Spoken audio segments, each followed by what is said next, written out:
दादा आले हा, तुमचं ते पाकिट आलं. ह्यावेळेला 10,000 रुपये दिलात. अरे थँक्यू थँक्यू थँक्यू. तुम्ही अजिबात टेन्शन घेऊ नका. माझ्या घरचे सगळी मतं तुम्हाला देणार. माझ्या घरचे सगळे मेलेल्या लोकांना वर काढून तुम्हाला मत द्यायला लावेल. तुम्ही अजिबात टेन्शन घेऊ नका. ठेवतो ठेवतो. दादा म्हणजे देव मान. अरे वा, यावेळी 10,000 नाही? होय होय. गेल्या वेळी किती आलं होतं रे? घ्यायला 5,000 रुपये दिले नव्हते. परवडले तुला? परवडलं म्हणजे 5,000वरती एक बिअर दिली, 200 रुपयाचा फायदा झाला. बरं मी काय बोलतो, हा तुझ्या भावाचं ऍक्सिडेंट झालं ना गेल्या महिन्यात काहीतरी? हा होय होय होय, पडला होता गाडीवरनं. बरं, तो कसा पडला? गाडीवरनं जात होता हम्म, आणि रस्त्यात खड्डा होता. हम्म. तर त्याला समजलं ना, तो पडला. अच्छा, मग तरी साधारण किती खर्च आला? साधारण खर्च 50,000 रुपये आला. पण काय फायदा झाला, मला जाग्यावरतीच बसलाय.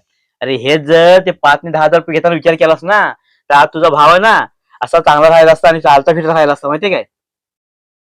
हा रे, बरोबर बोलतोस तू. आलं लक्षात? आलं लक्षात? मग पुढच्या वेळी कोणाला मतदान करणार? जो 50,000 रुपये देईल त्याला. जय घट.